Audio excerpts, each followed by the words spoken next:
화제를 바꿔보도록 하겠습니다. 앞서도 말씀드렸는데 중국 포털 사이트에서 삼계탕이 사실은 중국 음식이다 이런 주장을 하고 있습니다. 이게 포털 사이트가 공식적으로 했다는 얘기인가요? 아니면 어떤 개인 블로그에서 올렸다는 얘기인가요? 우리도 포털 사이트에 들어가서 키워드 검색하면 거기에 따르는 정보들이 나오잖아요. 네. 그러니까 중국 최대 포털 사이트가 바이두라고 하는 곳이거든요. 네. 거기에 들어가서 삼계탕 이렇게 치면 거기에 따르는 설명이 나온다는 겁니다. 그 설명이 어떻게 되어 있냐면은 삼계탕은 고려 인삼, 닭, 찹쌀로 만든 중국 고유의 광동식 국물 요리다. 한국에 전파된 뒤에 대표적인 궁중 요리 중 하나가 됐다. 이런 거예요.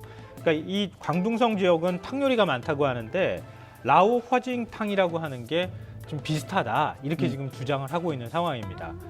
그런데 음식이라고 하는 게 서로 비슷한 면모들을 다 가지고 있잖아요. 근데 좀 비슷하다고 해서 이건 우리 거다 이렇게 주장한다는 게 참 넌센스이기도 하고요. 닭은 우리 돼지고기 같은 경우에는 특정 종교가 먹지 않잖아요. 닭은 모든 종교가 다 먹습니다. 전 세계적으로 보편적으로 먹기 때문에 요리법도 끓이거나 찌거나 뭐 이런 형태가 대부분이거든요. 그러니까 그 부분이 비슷하다고 해서 중국식이라고 말하는 것도 좀 이상하고요. 우리나라 조선시대에는 게삼탕이라고 있었어요. 그러니까 조선시대 요리법에도 있고 아마 더 이전으로 거슬러 올라갈 텐데요.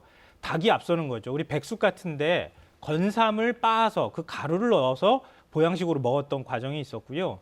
1960년대 중반쯤에 이 냉장 유통이 가능해지면서 생삼을 유통하기 시작했고, 그래서 그때 게삼탕이 아니라 인삼이 앞으로 와서 삼계탕이 돼버린 겁니다. 그러니까 우리 고유의 어떤 형태로 지금까지 발전해 온 것을 중국이 끓이는 형태가 비슷하다고 해서 우리 거다 이렇게 주장한다는 게 좀 이해가 안 됩니다.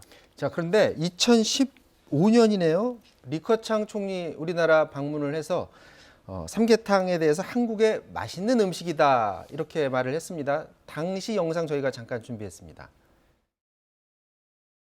我此次访韩达成了中国将进口韩国参汤鸡的协议，而且正在研究标准。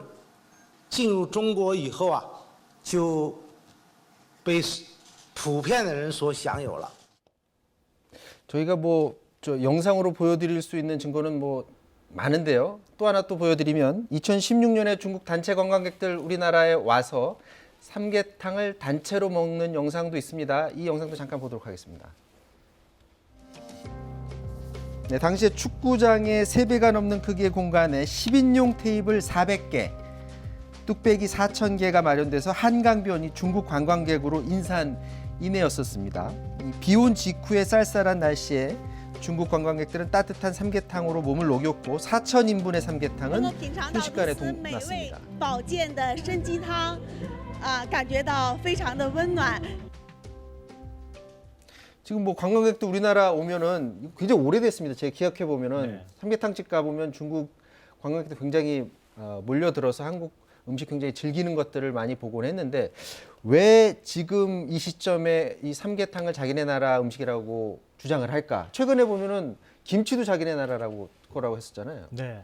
그러니까 앞으로 이런 일들이 더 자주 일어날 수도 있겠다 이렇게 생각이 드는데요. 시진핑 주석이 문화 공정을 주창했거든요. 그 영향을 일부 받았을 수도 있고요. 네. 애국주의 교육을 받은 분노 청년 세대가 지금 그 중국의 그러니까 우월한 힘을 이용해서 전 세계 것은 다 우리 거다 이런 잘못된 인식을 하고 있는 측면도 있을 것 같은데요. 이 1990년대 초반에 유럽연합이 만들어지잖아요. 그러니까 유럽의 그 지리적 경계가 굉장히 모호해졌습니다. 그 다음에 유럽의 일종의 민족주의가 굉장히 활개를 치게 되거든요. 그러면서 나타난 현상, 요즘에 샴페인 함부로 쓰지 못하잖아요.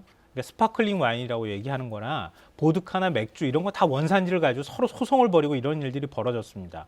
그러니까 지금 동북아시아, 특히 동아시아 지역에 서로 사람들 간의 왕래가 잦아지고 미디어가 활성화되면서 분노 청년 세대나 이런 사람들이 이거 우리 거고 이거 우리 거다 이렇게 얘기하기 시작했다는 거예요.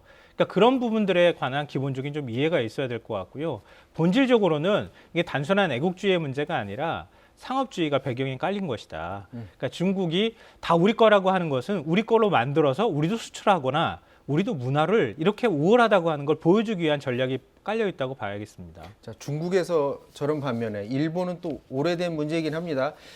일본이 어제 독도가 일본 영토다 이런 억지 주장을 담은 역사 교과서를 무더기로 승인을 했습니다. 자, 그렇게 되면 지금 뭐 일부만 그렇게 승인을 받았는데 내년부터는 일본 고등학생 전체가 다 독도를 자기네 땅이라고 우기는 그 교과서로 공부를 하는 겁니까? 네, 이미 사실은 예고가 돼 있었다고 봐야 되는데요. 2018년 일본 정부가 학습 지도 요령에 독도는 일본 영토다 이걸 명기하도록 했습니다. 그러니까 교과서가 거기에 다 따라갔다고 보이는데요. 네. 지리, 역사, 공공 과목 이렇게 해서 한 30종 정도를 살펴보니까 하나같이 독도가 일본 땅이라고 주장하고 있다고 하고요.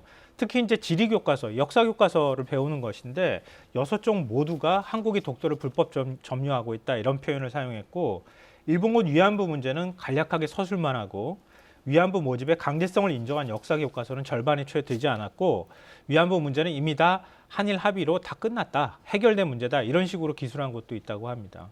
지금 뭐 이것만이 아니라 그 도쿄올림픽 성화봉송 경로를 담은 지도에 또 마찬가지로 독도를 자기네 나라 땅으로 또 표기를 하고 있다고 그러는데 이거 원래 금지된 거 아닌가요? 그렇게 하는 거? 그 좀 IOC 조치가 납득이 안 되는데요. 3년 전에 우리 그 평창 동계올림픽 때 그때 한반도기 들고 들어가려고 할 때 독도 그렇죠. 표기 찍혀 있다고 그거 지우도록 했잖아요. 그렇죠. 그리고 이제 그 한반도기를 사용하게 해놓고 일본이 지금 조직위가 홈페이지에 성화가 지나갈 길, 봉성길을 표시한 거에 보면 독도 표시가 아주 희미하게 돼 있다 그래요. 근데 이게 2년 전에 우리가 강력하게 항의했거든요. 그 표기한 거 하지 말라. 자기 땅, 일본 땅이라고 하지 말라고 하니까 진하게 표시되어 있는 것을 이렇게 희미하게 표시를 했다고 합니다. 근데 앞서 제가 말씀드렸던 것처럼 다른 나라는 특히 올림픽 같은 경우에는 정치적 문제 휘말려서는 안 되니까 하지 말라고 해놓고 일본은 지금 묵인하고 있는 듯한 태도를 보이고 있거든요. 그러니까 우리가 이 부분에 대해서는 강력하게 항의를 해야겠습니다. 이게 국제 질서와 규범에 맞기도 하고요. 자, 우리 정부의 적극 대응이 좀 필요해 보이기는 하는데 지금 우리 외교부가 일본 총괄공사 불러서 즉각 시정 조치를 촉구를 했다고 하는데 외교부 차원에서 앞으로 이거에 대해서 공식적으로 항의하는 데만 계속 멈추는 겁니까? 어떻게 해야 되는 건가요? 참 어려운 문제인데요. 민간 차원의 홍보 노력도 적극적으로 필요할 것 같고요. 정부 차원에는 과거에는 갈등을 오히려 키우면 우리가 불리하다 이런 인식들이 좀 있었거든요. 근데 이제는 그런 때가 이미 지나간 것 같다. 일본이 공식적으로 역사 교과서를 왜곡하는 상황에서 우리 정부도 이제 공개적으로 반박하고 적극적으로 대응할 필요가 있다. 이런 전문가들의 지적이 나옵니다. 그러니까 우리가 단순히 앞서 이제 그 삼계탕 문제도 말씀드렸지만 누가 뭐라고 했다 그래서 흥분만 잠깐 했다가 그냥 가라앉는 형태가 아니라 치밀하고 조직적으로 대응 기구를 만들고 그런 기구에서 하나하나씩 대응해 나가는 작업들 이런 것들이 우리한테 지금 필요한 작업이 아닐까 싶습니다. 지금 저걸 그냥 계속 저렇게 방치를 하다 보면 교과서도 그렇고요. 또 저런 독도 관련 지도도 그렇고 일본에서 자라는 청소년들이 저걸 당연한 자기네 나라 땅으로 이해를 하게 되고 그렇게 자라나게 되면 나중에 더 큰 문제가 생길 수도 있을 것 같아요. 너무 당연한 얘기고요. 일본 우익 세력이 일본을 이제 군국주의화하는 과정들을 밟을 때 1990년대 후반부터 시작했거든요. 그럴 때 제일 먼저 한 일이 교과서 왜곡 작업이었습니다. 그러니까 일본 교과서 왜곡 작업을 하게 되면 그걸 배운 학생들이 나중에 가서 일본은 이런 국가다 이렇게 생각하지 않겠습니까? 2차 세계대전 패전의 굴레에서 벗어나겠다고 하는 생각들을 하는 것인데 그런 생각을 한 세대가 만약에 사회의 주세력이 되면 그럼 일본의 군국주의화 우리는 당연히 이런 거를 무장도 할 수 있고 다른 나라를 공격할 수 있는 국가가 될 수 있다고 생각할 수 있기 때문에 대단히 우려스러운 상황이라고 봐야겠습니다. 자, 일본의 역사 교과서 왜곡 문제 결국에는 여기까지 왔습니다. 언제까지 말로만 계속 대응을 해야 될지 아니면 대응에 좀 변화를 줘야 될지 그 부분에 대해서 충분한 고민을 해야 될 시기인 것 같습니다. 여기까지 하도록 하겠습니다. 지금까지 김성환 평론가 수고해 주셨고요. 사사건건 오늘 순서 모두 마치도록 하겠습니다. 고맙습니다.